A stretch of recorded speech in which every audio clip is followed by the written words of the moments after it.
Hi, hello மக்களே, எப்படி இருக்கீங்க? எங்க அம்மா வீட்டு இன்னைக்கு காய்கறி அறுவடை பார்க்கலாம் வாங்க. இதுதாங்க எங்க அம்மா வீட்டு தோட்டம். இது கிராமத்துல இருந்ததுனால வீட்டுக்கு எதிர்க்க சும்மா நட்டு வச்சதுல இவ்வளவு காய்கள் எல்லாம் வந்திருக்கு. நம்ம வில்லேஜ், நம்ம சிட்டில இருக்கிறதுனால அங்க ஒண்ணுமே பண்ண முடியாது. எது வாங்குறதா இருந்தாலும் நம்ம போய் கடையில தான் வாங்கி ஆகணும். இங்க இப்படி போலாம், பறிக்கலாம், சமைக்கலாம் அப்படின்ற மாதிரி இருக்குங்க. கத்திரிக்காய், ப்ளூ கத்திரிக்காய் ஃபர்ஸ்ட் நம்ம பறிச்சுக்கலாம். ஒன்று ஒன்றா பறிச்சுட்டு போகலாங்க. நானே வீடியோ எடுத்துட்டு நானே பண்ணிட்டு இருந்தேன், கொஞ்சம் கஷ்டமா இருந்தது. அதனால கொஞ்சம் வீடியோ அப்படி இப்படி இருந்தா அட்ஜஸ்ட் பண்ணிக்கோங்க. என்னுடைய இது சொரக்கொடி, பீக்கங்கொடி, பாவக்கொடின்னு எல்லா கொடியும் போட்டிருக்காங்க. அந்த கொடியில இன்னும் எந்த காயும் வைக்கல. பீக்கங்காய் மட்டும் காய்ச்சிருந்தது. நாங்கள் போன உடனேவே 2 நாள்ல அது அம்மா பறிச்சுட்டாங்க. நான் வீடியோ எடுக்கிறேன்னா இந்த முன்னாடியே பறிச்சுட்டாங்க. சரி, மீதி எல்லாம் இருக்கு, நம்ம ஒரு வீடியோவை எடுத்து போடலாம் அப்படின்னு ஒரு சின்ன ட்ரை பண்ணுங்க, அவ்வளோதான். கத்திரிக்காய் பறிச்சுட்டு இப்போ தக்காளி பறிச்சுக்கலாம். அடுத்து பச்சை மிளகாய் நிறைய நட்டுருந்தாங்க. அதில் டிஃப்ரெண்ட் பச்சை மிளகாய் நிறைய இருந்தது. சரி, நம்மளுக்கு தேவையானது ஒரு 3, அது ஒரு 3 மட்டும் நம்ம பறிச்சுக்கலாம் அப்படின்ட்டு அதை பார்த்து தேடி பறிச்சுட்டு இருந்தோம். அதுவும் சொரக்காய் எதுவும் காய்க்கல, பாவக்காய் மட்டும் காய்ச்சிருந்தது. இப்படி நீங்களும் ஒரு தோட்டம் வச்சு நீங்களும் காய் பறிச்சிருக்கீங்களா அப்படின்னு சொல்லிட்டு சொல்லுங்க. நான் பச்சை மிளகாய் பறிச்சிட்டேன். இது ஒரு மாதிரி வளைஞ்சிருந்தீங்க. இங்க பாருங்க, எவ்வளவு பெரிய பாத்திரத்தை வச்சுட்டு நானும் நோத்திட்டு வரேன். பாத்திரத்துல தான் பறிச்சிட்டு இருக்கேன். அடிக்கிற வெயிலுக்கு நான் இந்த வீடியோவே காலையில ஒரு 8 மணிக்கு எடுத்திருக்கேன். இந்த 8 மணிக்கே வெயில் சும்மா பொழந்து கட்டுதுங்க. இங்க பாருங்க எப்படி இருக்குன்னு வெயில். இது மணத்தக்காளி கீரை. அதில் எவ்வளோ பழம் வச்சிருக்கு பாருங்க. அதில் ஒரு 2 பிச்சு போட்டு அது நல்லா டேஸ்ட்டாக இருந்துச்சு. சாப்பிட்டு அடுத்தது கீரை இன்னொரு நாளைக்கு பறிச்சுக்கலாம் அப்படி சொல்லிட்டு வேற என்ன இருக்குன்னு பார்த்தா இந்த மிளகா மட்டும் சின்னதாக இருந்ததுங்க. பச்சை மிளகா எல்லாம் கொஞ்சம் பெருசாக இருந்துச்சு, இது மட்டும் கொஞ்சம் சின்னதாக இருந்தது. சரி, அதையே விடுவேன், நான் அதையும் கொஞ்சம் டிஃப்ரெண்ட்டாக இருக்குதுன்னு அதையும் பறிச்சுட்டேன். இந்த வெயில்ல இந்த செடிங்களை காப்பாற்றுறது ரொம்ப கஷ்டங்க. இது இருக்க தண்ணியில அதை அப்படி அப்படியே கொஞ்சமா தண்ணி ஊற்றி ஊற்றி காப்பாத்திட்டு வராங்க. இன்னும் எத்தனை நாளைக்கு காப்பாற்றுவாங்கன்னு தெரியாது.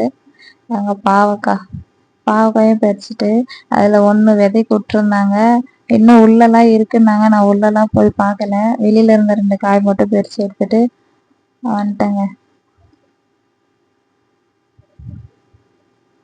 இப்படி போயிட்டு ஒரு காயா பெருகிறது ரொம்ப ஆர்வமா இருந்துச்சு.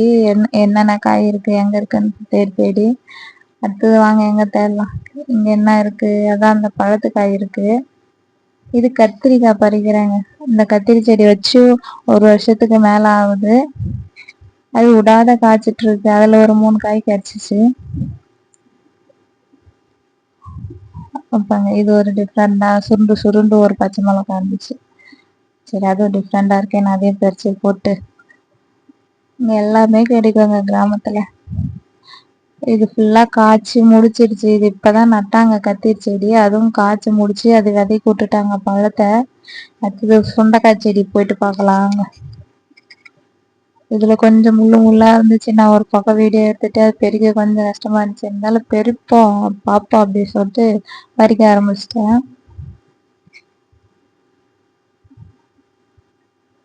சுண்டைக்காய் ரொம்ப ஹெல்தி, ரத்தம் வரும் அப்படி சொன்னாங்க. எப்ப நான் ஊருக்கு வந்து போனாலும் சுண்டைக்காய் எடுத்துட்டு போயிடுவாங்க. அது கொஞ்சம் இப்ப தண்ணி இல்லாதனால அங்கங்க கொஞ்சம் கொஞ்சம் இருந்துச்சு. அந்த அன்னைக்கு வச்சு வதக்கி நான் எனக்கு தொக்கு செஞ்சு கொடுத்தாங்க, சுண்டைக்காய் தொக்கு. சரி, மீதி இருக்கு நம்ம பறிக்கலாம் அப்படி சொல்லிட்டு நான் பறிச்சு வச்சேங்க. இது சாம்பாருக்கு ரெடி பண்ணிக்கலாம் அப்படின்னு.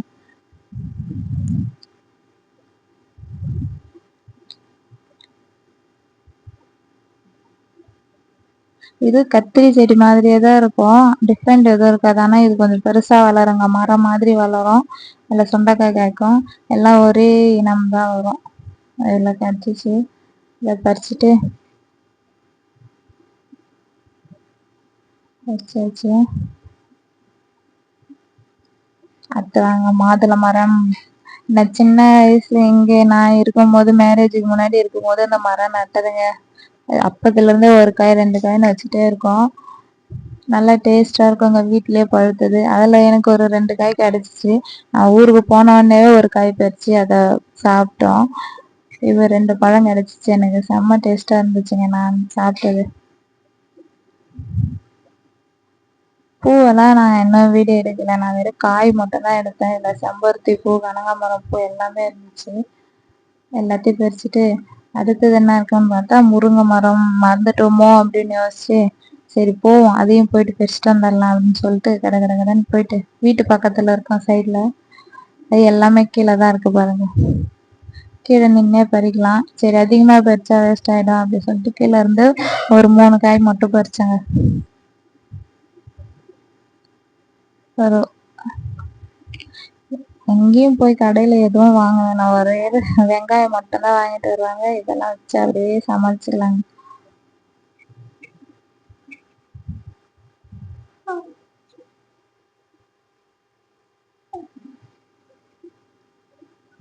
நெக்ஸ்ட் நெல்லிக்காய்.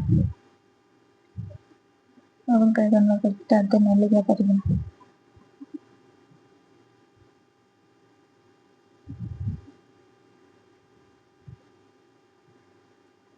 நெல்லிக்காய் சின்ன நெல்லிக்காய் குழம்புல போட்டாலும் நல்லா இருக்கும். இதை நாங்க ஊறுகாய் போட்டு தான் சாப்பிடுவோம். சர்க்கரை சர்க்கரை போட்டு அதை பெரட்டினா நல்லா இருக்குங்க. அது ஒரு நாளைக்கு நான் ஒரு டிஷ்ஷு செஞ்சு காட்டுறேன். நல்லா இருக்கும். நெல்லிக்காய் கொஞ்சம் கிடச்சிச்சு. நாங்க இப்போ என்னென்ன எவ்வளோ நம்ம பறிச்சுட்டு வந்தோன்றதை பார்க்கலாம். தக்காளி எல்லாமே அழகா இருந்தது. முருங்கைக்காய், பாவக்காய், கத்திரிக்காய், தக்காளி, சுண்டைக்காய், நெல்லிக்காய் எல்லாமே கிடைச்சிச்சு. இந்த வீடியோ உங்களுக்கு பிடிச்சிருந்தா லைக் பண்ணுங்க, ஷேர் பண்ணுங்க, சப்ஸ்கிரைப் பண்ணுங்க மக்களே. லைக் போட்டு போங்க போறப்போ. எங்க வீட்டு தோட்டத்துல கிடைச்சிச்சு. உங்க வீட்டுல இப்படி ஒரு தோட்டம் இருந்துச்சுன்னா லைக் பண்ணிட்டு போங்க. நான் உங்களை அடுத்த வீடியோல சந்திக்கிறேன். பாய்.